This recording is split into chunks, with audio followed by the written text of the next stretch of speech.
All right, guys, how's it going here? Mr. Voelger, I just wanted to go over the assignment that we're going to work on tomorrow, which is Tuesday. This is Monday night right now, but this is the Frances Ellen Watkins Harper Learning to Read.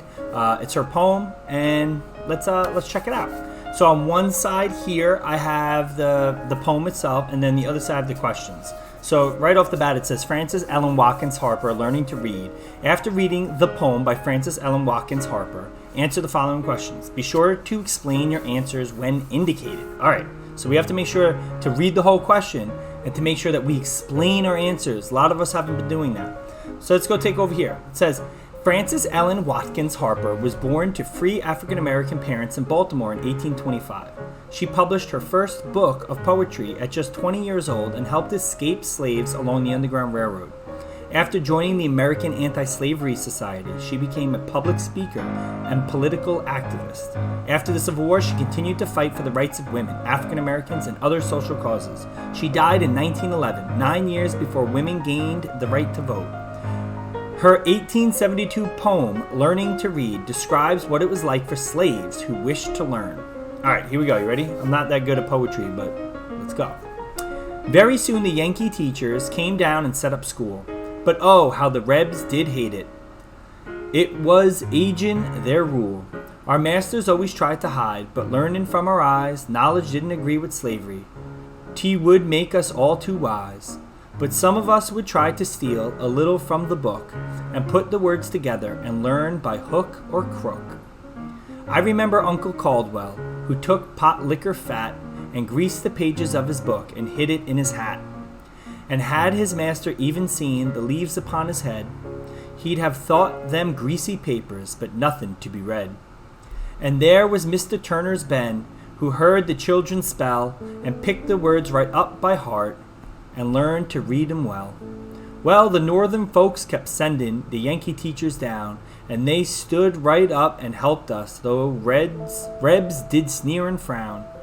And I longed to read my Bible, for precious words it said, but when I began to learn it, folks just shook their head and said, there is no use in trying. Oh, Chloe, you're too late.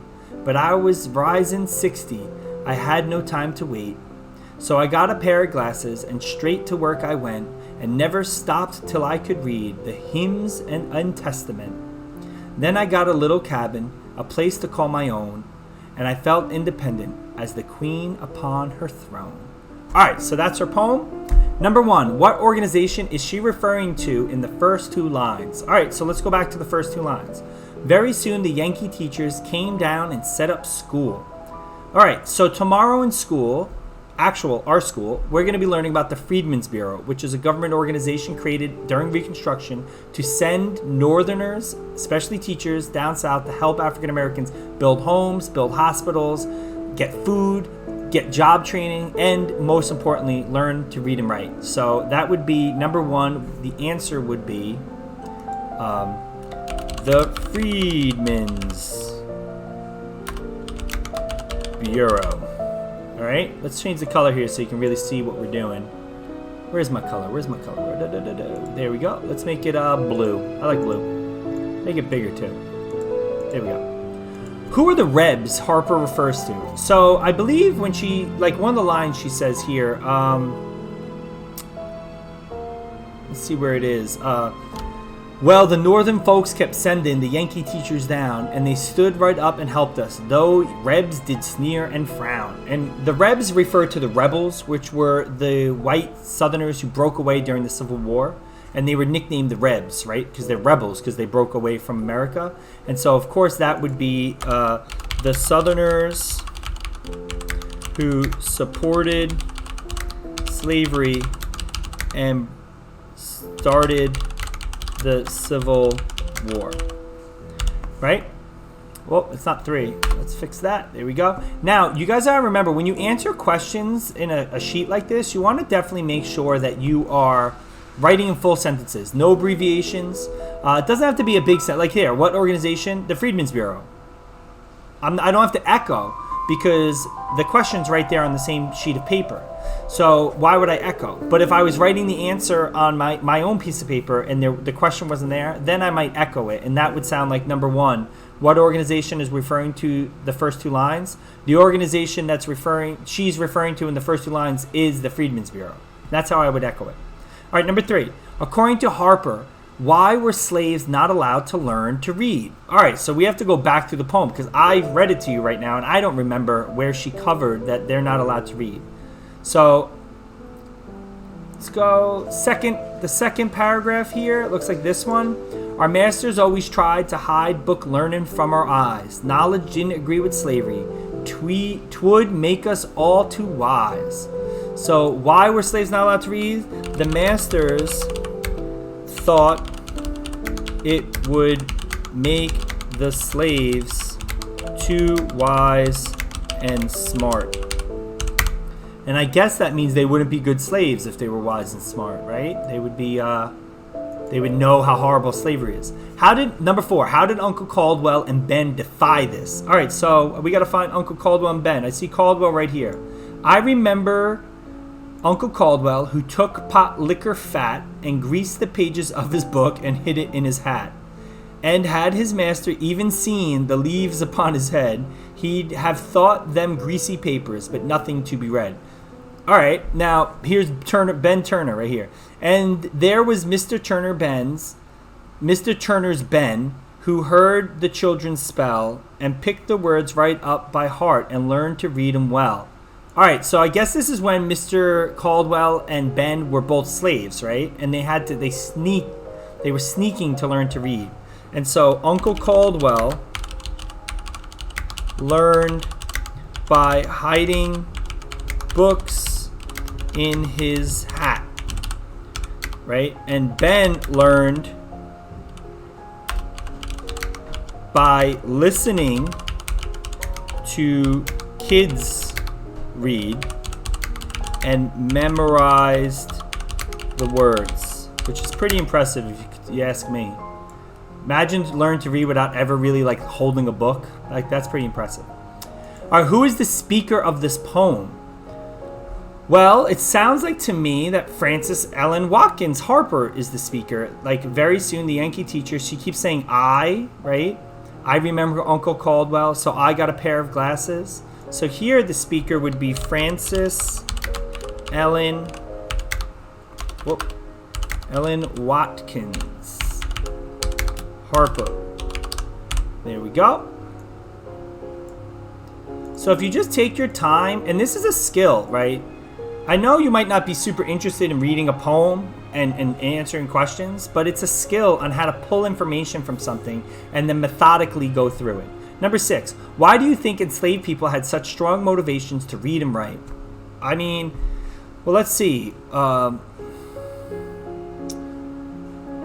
She said here, right? So I got a pair of glasses and straight to work I went and never stopped till I could read the hymns and Testament. Then I got a little cabin, a place to call my own, and I felt independent as the queen upon her throne. So they wanted to feel independent. And she also says, right, she wanted to read the Bible, right? A lot of people, religion's very important to them, and being able to like actually read the words themselves and not just listen to people tell them what's in the Bible, I think would probably be a pretty important thing. What evidence does the last stanza provide of the value of learning? Oh, we just kind of covered that, right? It's freedom, right? It provides true freedom. She gained independence by learning to read and getting a home for herself. Like, knowledge is power. One of my favorite quotes of all time is by a guy that you guys probably don't know. Your parents probably know. Ask your parents if they know who Henry Rollins is, right? He was like a rock and roll guy back in the day. And he said, if you're mad at your parents and you want to get back at your parents, if you're mad at the man, if you're mad at the teacher and you want to get back at the teacher, become smarter than them. learn more than them and achieve things they never achieved. Don't get back at your parents or get back at the teacher, right, by rebelling and not learning and becoming unsuccessful. If you want to get back at people who have power over you, you got to outlearn them, outthink them. I always love that quote by Henry Rollins. All right, number 8, last question. Yep, last question. We're almost done. Look, it went pretty quick. What role do you think learning played in the movement to end slavery? Whew, this is just an opinion question. I don't know. What role do you think learning played in the movement to end slavery? I'm not going to write this one down. I want you guys to give me your opinion on what role you think it took.